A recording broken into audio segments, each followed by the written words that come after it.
নমস্কার বন্ধুরা, আজকে আমি নিয়ে চলে এসেছি হাঁসের ডিমের ঝোলের রেসিপি। তো শীতকালে হাঁসের ডিমটা খুবই ইজিলি অ্যাভেলেবল মার্কেটে।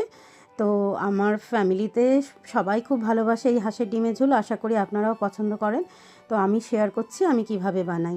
তো এর জন্য আমি হাঁসের ডিম সেদ্ধ করে নিয়েছি নতুন আলু। ফোড়নের জন্য নিয়েছি জিরে, তেজপাতা, দুটো পেঁয়াজ কুচি এবং মশলায় নিয়েছি আদা রসুন বাটা 1 চামচ, 1 চামচ হলুদ গুঁড়ো, 1 চামচ লঙ্কা গুঁড়ো, জিরে গুঁড়ো, একটা টমেটো কুচি, স্বাদ মতো নুন এবং ব্যালেন্স করার জন্য একটু মিষ্টি। তো আমি তেলটা গরম হতে বসিয়ে দিয়েছিলাম, তেলের মধ্যে দিয়ে দিয়েছি 1 চামচ নুন। এবারে আমি ডিমটা ছেড়ে ভেজে তুলে নেব। আমি ডিমটা খুব বেশি লাল করি না, ছোবড়া মতন লাগে। তো ডিমটা আমার ভাজা হয়েছে, আমি তুলে নিয়েছি। এবারে আমি ফোড়নগুলো দিয়ে দেবো। দিয়ে দিলাম তেজপাতা এবং জিরে তেজপাতাটা ভাজা হয়ে গেলে আমি দিয়ে দেব কুচিয়ে রাখা পেঁয়াজটা।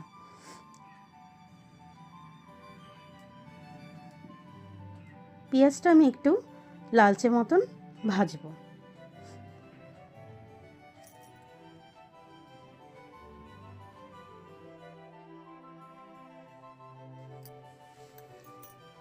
অতিরিক্ত লাল যেন না হয়, একটু গোলাপি ভাজা হলেই ভাব হলে আমি দিয়ে দেব আমার তৈরি করে রাখা বাকি মশলাগুলো। এবারে আমি এটা ভালো করে কষে নেব। মশলা ভালো করে কষাটা খুবই জরুরি, না হলে কাঁচা গন্ধ বেরিয়ে আসে, সেটা আবার রান্নাতে ভালো লাগে না। তো মশলাটা কষে নিয়েছি, এবারে আমি দিয়ে দিলাম আমার সেদ্ধ করে রাখা আলুগুলো। এবারে এটাও আমি বেশ সুন্দর করে কষিয়ে নেব। কষানো হয়ে গেলে আমি ছেড়ে দেবো ভেজে রাখা ডিমগুলো। এবারে আমি দিয়ে দেব পরিমাণ অনুযায়ী জল। তো প্রথমে আমি 1 বাটি ছোটো বাটি জল দিয়েছিলাম, আমার মনে হচ্ছে আর একটু লাগবে, তো আমি আর একটু অ্যাড করে দিলাম। এবারে আমি এটা ঢাকা দিয়ে দেবো। ঢাকা দিয়ে এটা আমি কিছুক্ষণ ফুটতে দেব, যাতে মশলাটা ভালো করে ঝোলের মধ্যে গন্ধটা যাতে সব রকমভাবে ফুটে মিশে যেতে পারে।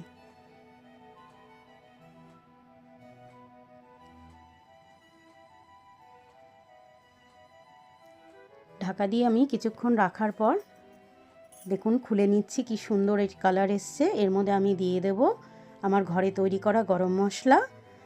তো এরপরে দেখুন এটা আমি বেড়ে ফেলবো। তো এই রকম গরম গরম ডিমের ঝোল আর ভাত কার কার খেতে ভালো লাগে অবশ্যই আমাকে কমেন্ট করে জানাবেন, এবং ভালো লাগলে